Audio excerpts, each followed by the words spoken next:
Hello and thanks for joining us from our studios in Israel. I'm Aaron Porras, here with ILTV's Morning Briefing. Another brutal stabbing attack has been reported near Jewish homes in the West Bank. The victim is a 34-year-old Israeli man who was working as a civilian security guard at the entrance of the Karmei Tzur settlement near Hebron. His attacker, a 19-year-old Palestinian, approached him and lightly wounded him in an attempted stabbing. Another security guard on the scene took immediate action, killing the terrorist on the spot. Israeli security forces tracked down the suspect's family to the nearby Palestinian city of Khalkhul for interrogations. Riots quickly broke out around the family's home, however, prompting the army to use crowd dispersal measures. One of the rioters was arrested in the clashes. This stabbing comes less than 48 hours after another similar attack in the West Bank settlement of Ariel. That suspect, a 19-year-old Arab Israeli who once lived in Jaffa, is still at large and is the prime suspect for the murder of Rabbi Itamar Ben-Gal. Syria has just accused Israel of launching a wave of airstrikes on a military outpost just outside Damascus. Though the Syrian army claims to have deflected all of the attacks, other sources say that at least some missiles did hit their targets, and the site in question is linked to a key research center believed to be producing chemical weapons. Though Israel has neither confirmed nor denied this attack, the IDF is believed to have launched dozens of airstrikes against Syrian targets over the last few years. This, coupled with growing tensions with Israel's other neighbor to the north, Lebanon, has sparked growing anxiety about a possible incoming war. Israeli Prime Minister Netanyahu has actually just visited the northern border to issue a threat to Israel's enemies, but top Lebanese leaders have also recently convened as well to accuse Israel of infringing on Lebanese territory with its border wall project. Indeed, many say the preliminary wall does seem to cross the UN's demarcated borderline and breach into Lebanese territory, but Israel disputes this, saying that the wall will only be built on Israel's side of the border. It appears that the war between Israel and Lebanon is now extending to gas fields, as the terrorist organization HEZBOLLAH is now threatening Israeli interests in the Mediterranean. Over the last few days, HEZBOLLAH released pamphlets and a video in broken Hebrew threatening Israel's offshore gas platforms with attacks.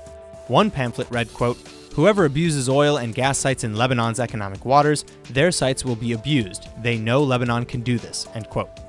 The threats come at the heels of an ongoing dispute over where the exact edges of the maritime border between the two countries lies. In fact, there's over 300 square miles of waters that both Lebanon and Israel have claimed. Defense Minister Avigdor Lieberman said Hezbollah's actions were, quote, "very provocative," and that the fields Lebanon is trying to make tenders for are, quote, "by all accounts ours," end quote.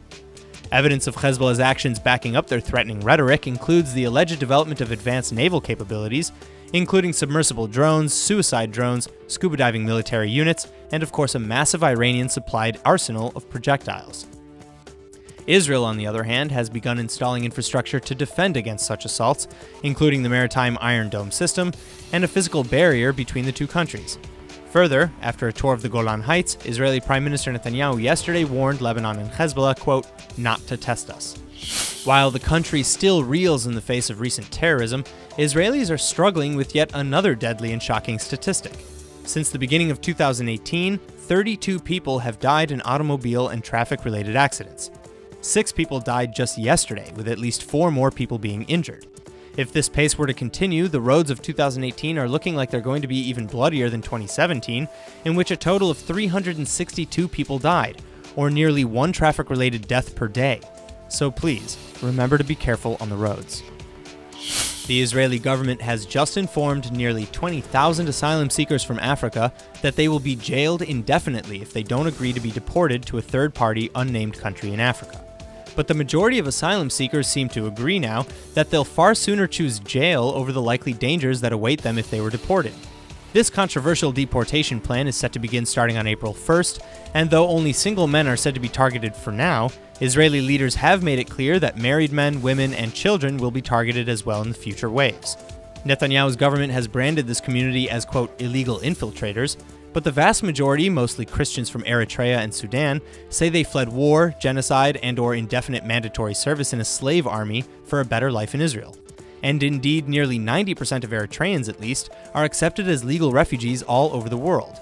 As of today, Israel has granted refugee status to less than 0.07% of asylum seekers living in the country, and countless stories of abduction, human trafficking, and worse tend to surround Africans who have been deported back to Africa in the past, namely Rwanda and Uganda, where most believe Israel will be deporting to. That's why asylum seekers now say that they'll take jail rather than gamble with their lives and their families' lives in Rwanda, Uganda, or wherever else that they may end up.